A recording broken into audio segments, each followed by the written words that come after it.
Hi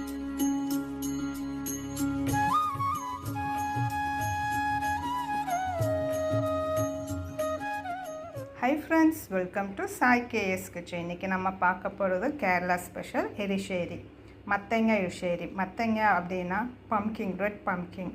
நம்ம அரசாணிக்காய் அப்படின்னு சொல்கிறோம் இல்லையா, அந்த அரசாணிக்காய் வச்சு தான் நம்ம எரிஷேரி பண்ண போகிறோம். எப்படி பண்ணுறது, என்னென்ன இன்க்ரீடியன்ட்ஸ், என்னென்ன ப்ராசஸ் பை ப்ராசஸ் நம்ம பார்க்க போகிறோம். வாங்க ஃப்ரெண்ட்ஸ், ரெசிபிக்குள்ளே போகலாம். இதை வந்து தோல் சீவி இந்த சீட்ஸ் எல்லாம் எடுத்து சின்ன சின்ன பீஸை கட் பண்ணிவிட்டு பார்க்கலாம் ஃப்ரெண்ட்ஸ். எரிஷேரிக்கு என்னென்ன இன்க்ரீடியன்ட்ஸ்னு பார்த்துடலாம். மத்தங்காய்பாங்க, அதாவது பம்கின் அரசாணிக்காய் 1 கப் எடுத்திருக்கேன். 3/4 கப் தேங்காய் எடுத்திருக்கேன். பச்சை மிளகா 1 பச்சை மிளகா எடுத்திருக்கேன். 2-3 இல்லி வெள்ளை வெங்காயம் எடுத்திருக்கேன். ஜீரகம், 1/2 ஸ்பூன் பெப்பர், 1 ஸ்பூன் சில்லித்தூள், 1/2 ஸ்பூன் மஞ்சள்தூள், உப்பு தேவைக்கேற்ப. இப்போ அந்த அரசாணிக்காவை நம்ம வேக வைக்க போகிறோம். இந்த பாத்திரத்தில் அரசாணிக்காய், இதோடைய 2 நம்ம பச்சை மிளகா கட் பண்ணி வச்சுருக்கோம் இல்லையா, பச்சை மிளகா, உப்பு, பெப்பர், சில்லித்தூள், மஞ்சத்தூள் எல்லாம் எடுத்து வச்சுருக்கோம் இல்லையா, அதெல்லாம் சேர்த்துக்கலாம். சேர்த்துட்டு தேவைக்கேற்ப தண்ணி சேர்த்து நல்லா வேக வைக்க போகிறோம். அரசாணிக்காவை சின்ன சின்னதாக கட் பண்ணிக்கோங்க.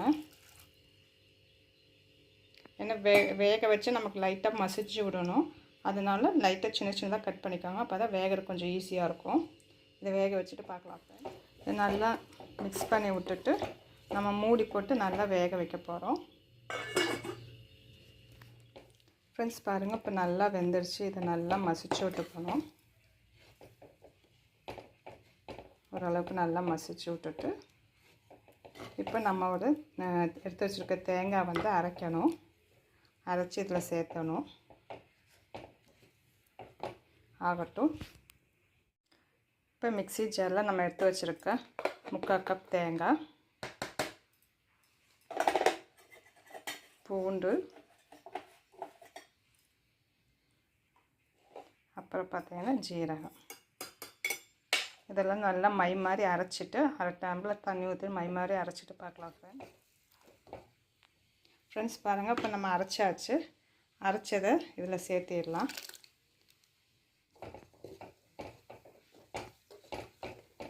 நல்லா ஈவனாக மிக்ஸ் பண்ணிவிட்டு நல்லா கொதிக்க விடணும். ஆகட்டும் ஃப்ரெண்ட்ஸ். பாருங்கள், இந்த மாதிரி நல்லா கொதிச்சிருச்சு. ஒரு 2 நிமிஷம் நல்லா ஒரு கொதிக்கணும். அதுக்குள்ளே நம்ம ஒரு கொஞ்சம் தேங்காய் எடுத்து ஃப்ரை பண்ணணும். ஃப்ரை பண்ணி தாளிக்கணும். தாளித்து இதில் கொட்டணும். அதை பார்க்கல, இது ஸ்லோவாக இருக்கட்டும் ஃப்ரெண்ட்ஸ். பாருங்கள், இது நல்லா கொதிச்சிருச்சு.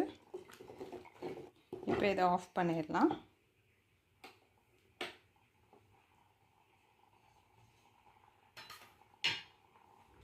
ஃப்ரெண்ட்ஸ், இப்போது ஒரு பேனில் எண்ணெய் சேர்த்திருக்கேன். எண்ணெய் சூடானதும் லைட்டாக நம்ம கடுகு சேர்த்திக்கலாம். கடுகு நல்லா பொரிய ஆரம்பித்ததும் நம்ம எடுத்து வச்சுருக்க ஒரு 1/4 கப் தேங்காய் சேர்த்த போகிறோம்.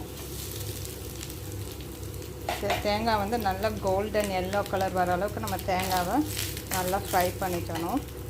மீடியம் ஃப்ளேமில் வச்சு நல்லா ஃப்ரை பண்ணிக்கோங்க ஃப்ரெண்ட்ஸ். பாருங்கள், கோல்டன் எல்லோ கலரில் சேஞ்ச் ஆகிட்டுருக்கு. கருகக்கூடாது.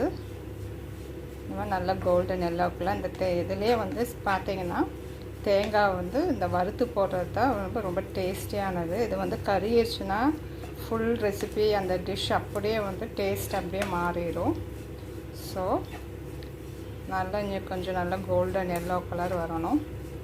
நான் கோகனட் ஆயில் தான் யூஸ் பண்ணியிருக்கேன். கேரளா டிஷ்ஷஸ் அப்படின்னாலே எல்லாமே கோகனட் ஆயிலில் தான் சூப்பராக இருக்கும். ரெசிபீஸ் எல்லாமே பண்ணிக்கிட்டே இருக்கணும்.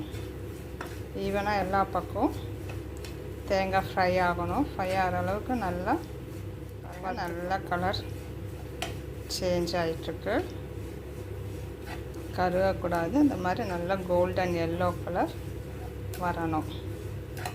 ஓகே, இந்த டைமில் நம்ம 2 வரமிளகா ப்ளஸ் கருவேப்பிலை சேர்த்த போகிறோம். ஏன் வரமிளகா கருவேப்பிலை முன்னாடியே சேர்த்தலை அப்படின்னா, அது முன்னாடியே சேர்த்திருந்தால் அது கருகிரும். அதனால தான் நம்ம வந்து கடைசியாக சேர்த்துறோம். பாருங்கள்.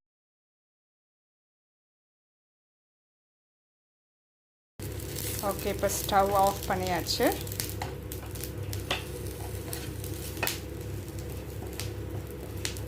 ஸ்டவ் நான் ஆஃப் பண்ணிவிட்டு நல்லா மிக்ஸ் பண்ணிவிட்டு சூட்டோடு அப்படியே இதை எடுத்து நம்ம செஞ்சு ஆஃப் பண்ணி வச்சுருக்கோம் இல்லையா எலிசேரி, அதில் நம்ம சேர்த்த வேண்டியதுதான்.